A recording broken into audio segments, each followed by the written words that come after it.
What's up? What's up? iPad Pro 12.9, no touch, no backlight. I have not confirmed it. I have not plugged a screen to it yet at all, but so I think most people don't realize that there's actually two touch filters in the iPad Pro 12.9. Maybe you do realize. I don't know, but I don't think a lot of people realize it. But there are. First toucher's filter is right here, and the second one is right here. And then you have two backlight filters as well, and these are the two backlight filters here. And the backlight filters, they generally they go black, but they still show continuity, But my rule of thumb is this: if it shows as black, then I just replace them, even if they test fine. So that's what we've been doing. So the biggest problem is you don't isolate the battery. I mean, that's really the biggest problem. Okay, so whenever you're doing anything with the screen, you should isolate the battery. Um, and yeah, you're in business. Okay, just isolate the battery. The battery is, you can't really see it. Can you see it? No. Well, let's do this. Okay. So this is the battery connector right here. You have to remove 4 screws. 1, 2, 3, 4. Lift it up. Unscrew this battery connector and isolate the battery. Okay, you should always do that when you're messing with the iPad Pro. Otherwise, you're gonna blow the touch filter, and then you're gonna have to send it out. You're gonna pay $100 to fix it. That's what it comes down to. All right. So isolate the battery always. And now, touch filters are near the connector right here,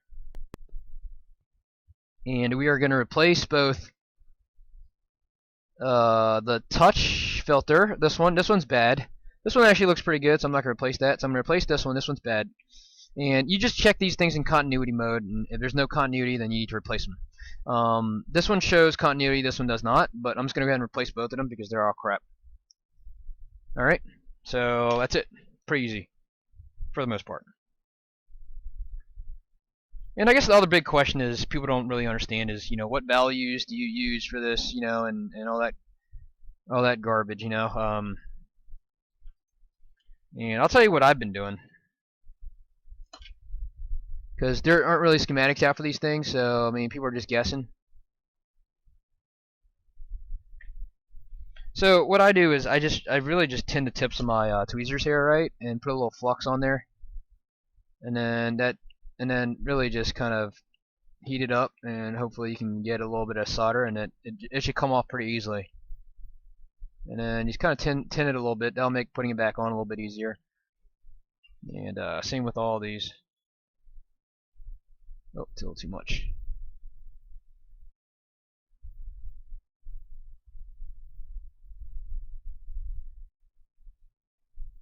Yeah, that looks pretty good. So let's just get rid of all these old garbage here.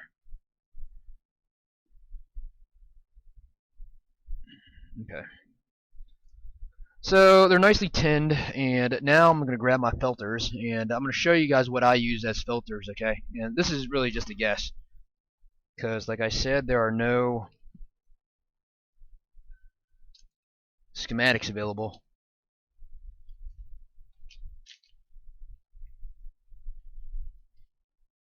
If I can find it. There you go. Alright, so let's go to the other camera and I'll show you what I'm using. So for the iPad Pro big LCD filter, I mean, ever since we've been fixing these things, I mean, this is pretty much standard for all LCD filters on iPads in general. Apple's been using the same filter on pretty much every iteration of the iPhone or iPad. So this is what I would recommend. It's Faraday bead, 120 ohm, 0402. I think it's rated at 1.5 amps. Yes, it is. So you can just go to DigiKey and look up this number right here, and you'll be able to find it. And we also have a link from our site. So if you go to microsoldering.com, click on parts and supplies, and then common components, connectors, ICs, you'll see it there as well. Okay. So that's the big LCD filter, and these are the backlight. No, these are the touch filters that we use. And again, this is really just a best guess. Okay, it's rated at 450 milliamperes, and this is what the iPad Air uses as backlight filter. So that's what we use as touch filter. I think that should be right about right. You know, uh, the only variation is really the amperage on these filters. You know, if the iPhone 6s backlight filter is rated at 300 milliamperes, and then you have the 6 backlight filters, and they're at I think 200 milliamperes. So I chose to go with a higher amperage, just because these iPad Pros, it's got big screens on them, and I imagine the amps are probably a little bit higher. So we've been using these, and again, you can just go to the website microsoldering.com and it'll take you directly to DigiKey, and you're good to go. Okay. All right. So that's simple. All right. So we're just gonna go ahead and replace them.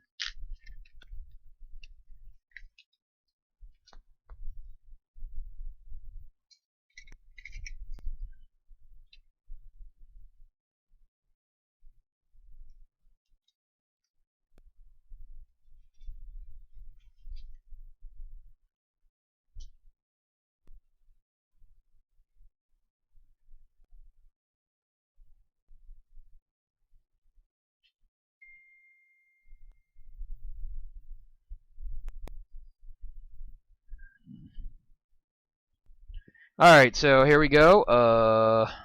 Not a whole lot going on here. Just really just putting this backlight filter back, and it's already tinned, so it should be very simple. This is a touch filter, actually.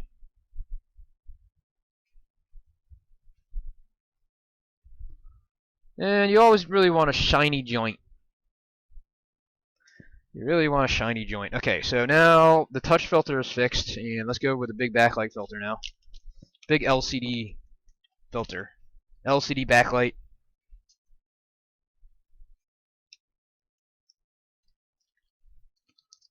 Alright, so we are in business. Yep. It's what?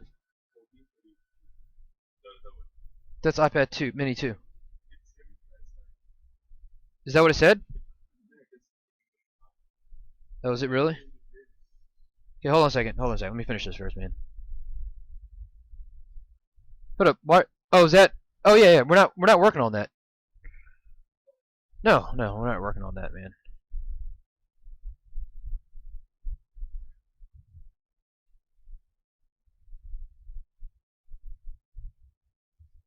There you go. You just want nice, shiny joints at the end. And it helps if you tin the pads below them before you solder them back on. And make sure you use ample flux. And that's really about it. Nice shiny joint right there. You can give it a little nudge if you want. And we're in business. Get a little Q-tip. Clean up all the excess flux with a little bit of isopropyl alcohol.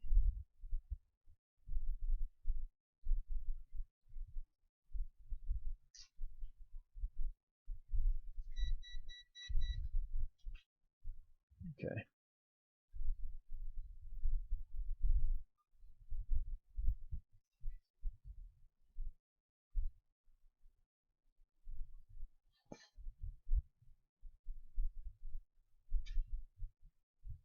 Alright, so we are pretty much in business here. Let me, what I've been doing is I've just been turning my hot air down to about 250 degrees Celsius with an airflow of 59 and just kind of blowing and hopefully just kind of drying it up a little bit. I'm not going to melt anything, but I really just want to get all this excess flux out and all that stuff, make it look a little bit drier.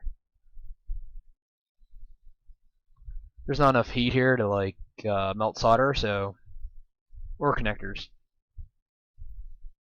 And that's not really working too well, but if I go like this, try to get as much flux off as possible, because customers don't like it when you return it and then there's like flux everywhere. Okay. So I think we're pretty good here. Now next thing to do is just connect it back and test it really. But I'm pretty sure we're good. You know what? Before we do that though, let's get the multimeter out and just make sure we're getting. I normally just go to diode mode, straight to diode mode these days. And what I do is I just test both sides of the filter here. 0.23, 0.23. Make sure this is isolated. Okay, let's try this again. Should be about 0.3 actually. 0.25, okay. 0.25, 0.25. Okay, that's fine.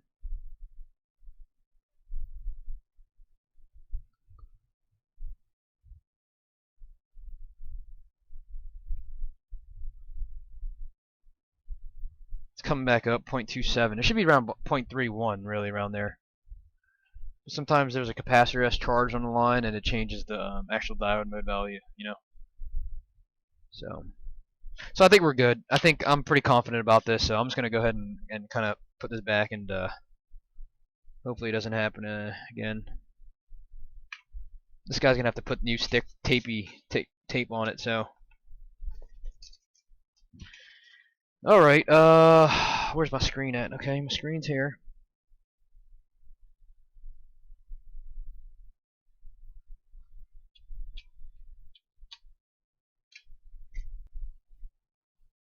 All right, so we are back in business here. Backlight is full. Although I didn't test it before, so I don't know if it was out before, but definitely one of the backlight filters was blown earlier on. So it should have been a dark spot somewhere here.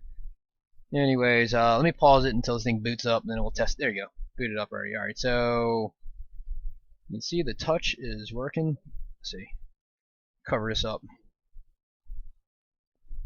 Okay, so drag the icon, touch is back, backlight is back. We're good to go. Just make sure you isolate the battery before you do this. That's it. Thank you for watching our videos. Just wanted to let you know that we have an online course out there. It is a comprehensive course which covers everything from understanding components all the way to data recovery. And in between that, we have a ZXW tools course and 3 of the most common repairs: backlight, touch, charge. So we actually created a course. It's 3.5 hours of content, and it's the full curriculum. It's 4 courses combined into one. We've added sections on there, bonus sections, to show you how to set up your hot air station, your soldering iron, and in your DC power supply. And we're going to be adding stuff probably just about every week here to this course. The course is $150. We host it at udemy.com. If you want to buy it, just go to microsoldering.com, click on store, and then click on microsoldering, the full curriculum. Thanks for watching.